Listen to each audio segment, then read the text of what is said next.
Assalamualaikum warahmatullahi wabarakatuh. Kenalkan, nama saya Salma Salsabila dengan NIM G00236165 dari kelompok A7. Di sini saya akan membahas tentang anatomi kardiorespirasi yang terdiri dari beberapa topik. Yang pertama ada struktur faring, yang kedua jantung, dan yang ketiga ada diafragma dan mediastinum. Kita langsung masuk ke struktur faring. Nah, faring ini kan salular yang menghubungkan antara kavitas nasi dan kavitas oris menuju laring dan esofagus. Nah, si faring ini dibagi jadi tiga. Yang pertama ada nasofaring, orofaring, dan laringofaring. Mari kita bahas satu-satu. Yang pertama nasofaring. Nasofaring ini yang hubungin kavitas nasi dan si laring. Nah, keduanya ini dihubungkan sama choanae. Terus di nasofaring ini terdapat namanya opte atau ostium pharyngeum tuba udataria. Dia itu pintu masuk dari tuba Eustachii yang menghubungkan nasofaring dengan kavitas timpani telinga. Terus di sini ada tonsila faringea. Dia itu kalau memperbesar biasanya disebut dengan hipertrofi adenoidea yang sering terjadi pada anak-anak. Terus di sini ada torus tubarius. Dia itu peninggian yang letaknya di posterior dan superior dari opte. Nah, terus sementara kalau di peninggian yang ada di inferior dari opte itu namanya torus levatorius yang terbentuk oleh musculus levator veli palatini. Terus di sini ada recessus pharyngeus. Selanjutnya kita masuk ke orofaring. Nah, orofaring ini letaknya itu kan di bagian belakang dari cavum oris. Nah, antara cavum oris sama orofaring ini dipisahkan oleh isthmus faucium. Nah, itu tuh ada beberapa struktur khusus. Yang pertama ada arcus palatogossus. Dia tuh di sini. Dia tuh kayak pelipatan mukosa di anterior fossa tonsillaris. Nah, dia itu terbentuk karena adanya desakan dari musculus palatoglossus. Terus di sini ada arcus palatopharyngeus. Dia itu juga pelipatan mukosa, tapi itu letaknya di posterior dari fossa tonsillaris. Nah, dia itu terbentuk karena adanya desakan dari musculus palatopharyngeus. Nah, terus di sini itu tuh ada fossa tonsillaris yang ditempati oleh tonsila palati. Nah, terus di sini ada valvula, itu tempat tertampungnya benda tumpul yang tertelan. Selanjutnya kita masuk ke laringofaring ini. Nah, laringofaring ini punya struktur yang namanya aditus laryngeus atau dia itu pintu masuk menuju laring. Nah, di laringofaring ini terdapat namanya fossa piriformis. Nah, dia itu tempat tertampungnya benda tajam yang tertelan. Nah, kalau di valvula kan benda tumpul. Kalau di fossa piriformis ini itu tempat tertampungnya yang benda tajam. Baik, selanjutnya langsung saja kita masuk ke yang topik kedua, yaitu jantung atau core. Nah, core itu kan punya 4 ruang. Yang pertama ada atrium dextra, terus ada ventriculus dexter, terus ada ventriculus sinister, terus di sini ada atrium sinister. Nah, juga selain itu setiap core ini punya apex sama basis. Nah, kalau basis ini itu tuh ngarahnya ke bahu kanan, sementara kalau apex itu ngarahnya ke panggul kiri. Selain itu jantung juga punya beberapa fasies. Yang pertama ada fasies sternocostalis. Dia itu dibentuk oleh ventriculus dexter dan atrium dexter. Terus ada fasies diafragmatica. Dia itu dibentuk oleh ventriculus dexter dan sinister yang dipisahkan oleh sulcus interventricularis posterior. Sementara yang terakhir ada fasies pulmonalis. Dia itu dibentuk oleh ventriculus sinister. Selain itu juga jantung itu punya yang namanya auricula. Contohnya ini. Auricula itu beda sama atrium. Auricula itu kayak sisa atrium kanan dari janin. Jadi waktu janin itu ini tuh ada, cuman waktu udah besar dia itu jadi si auricula. Nah, auricula ini fungsinya apa? Dia itu untuk meredakan tekanan tinggi di atrium. Caranya dengan meningkatkan kapasitas atrium pada saat stres.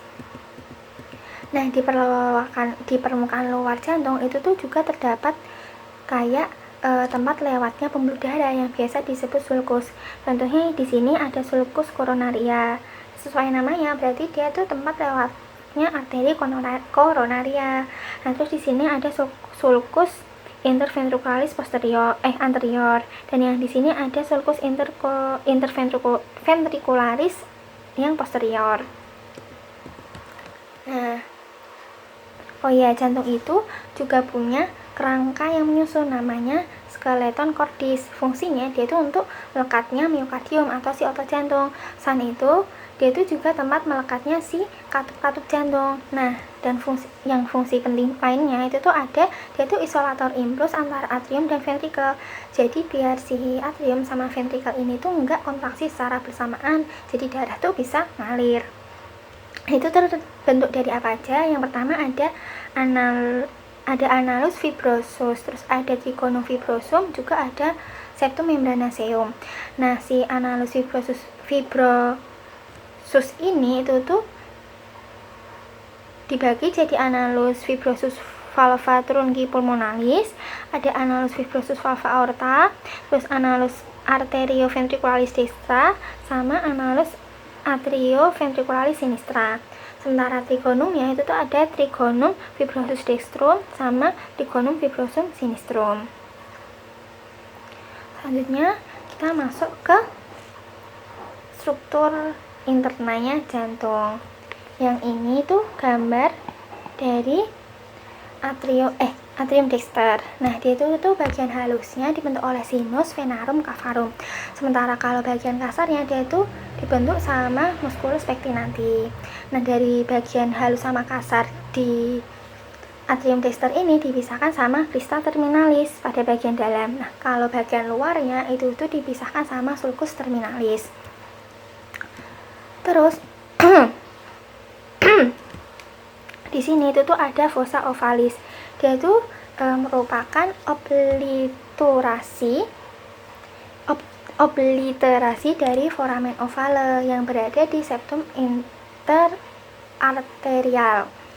Nah, terus di pinggirnya itu ada limbus fossa ovalis. Nah, terus dia juga punya ostium sinus coronarius ini. Di sini tuh ada valvula de Bessy, terus juga ada ostium vena cava inferior.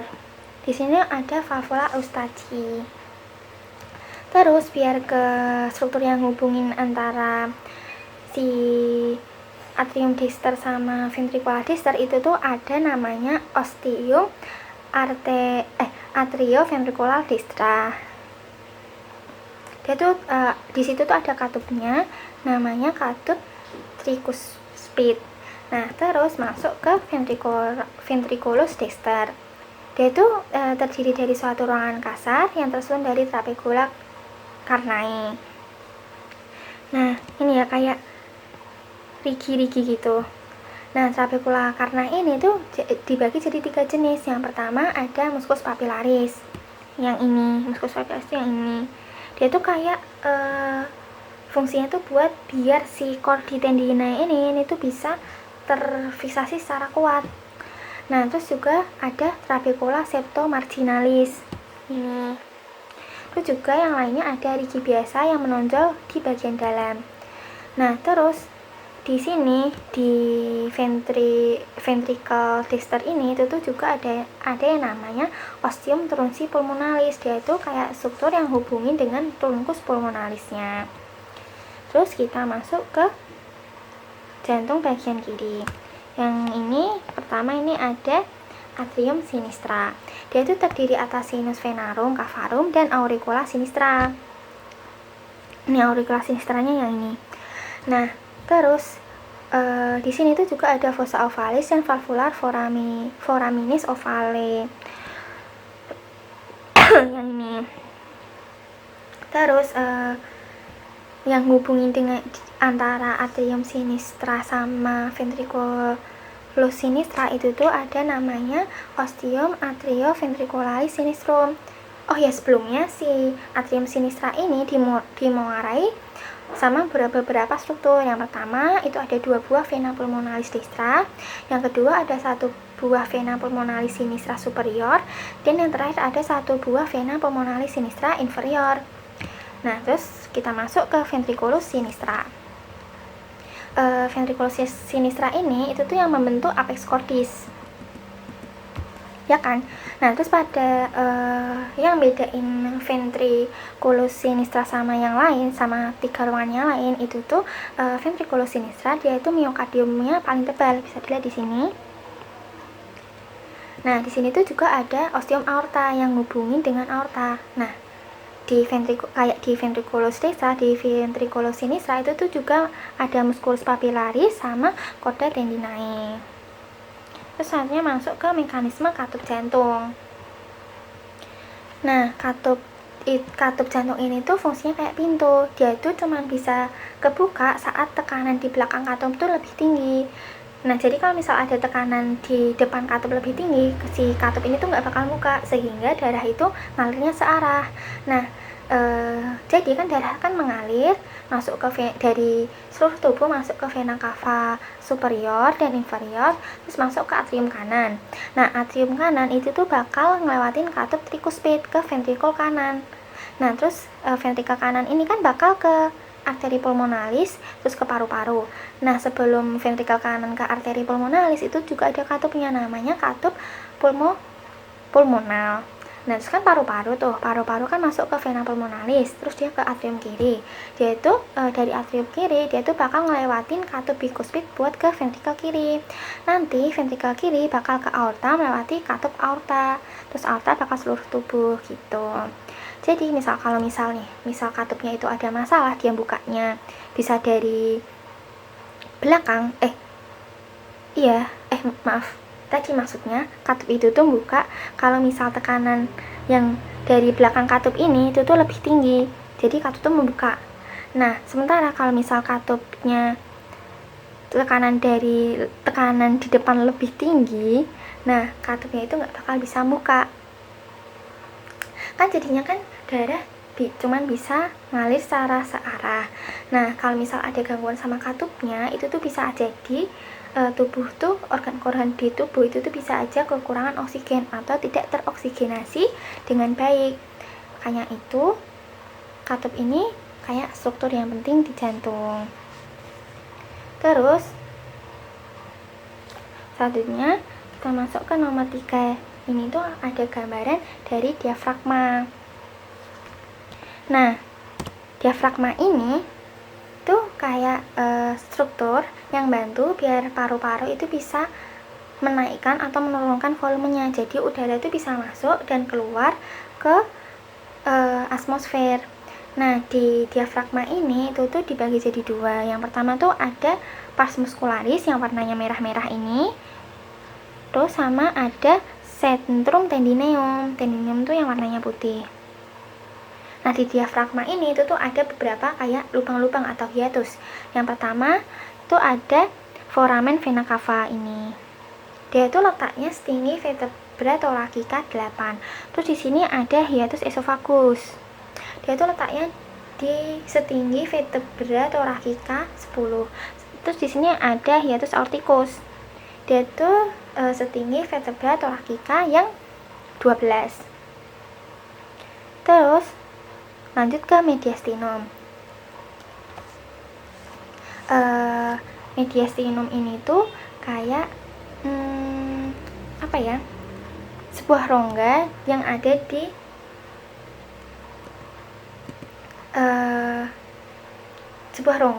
dada. Dia itu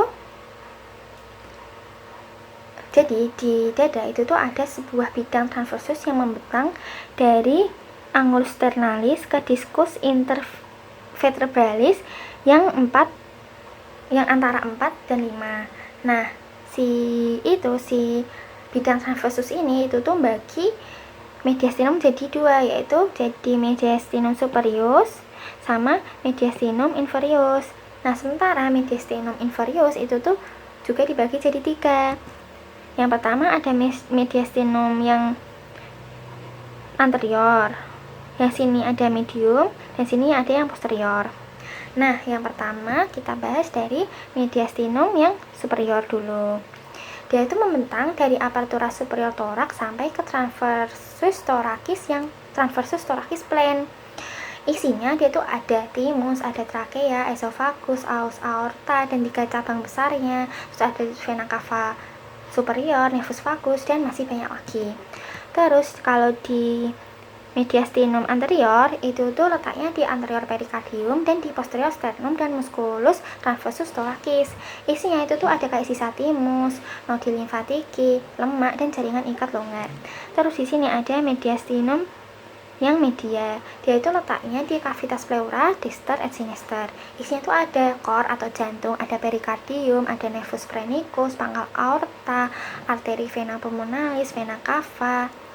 Terus kalau di mediastinum posterior ini tuh letaknya di posterior perikardium di antara pleura mediastinalis. Isinya itu ada esophagus, aorta thoracica, vena azygos dan hemiazygos, ductus thoracicus, nervus vagus, dan masih banyak lagi. Baik, ini sumber-sumber yang saya gunakan. Mungkin sekian dari saya. Kalau misal ada banyak salah kata, saya mohon maaf sebesar-besarnya. Assalamualaikum warahmatullahi wabarakatuh. Terima kasih.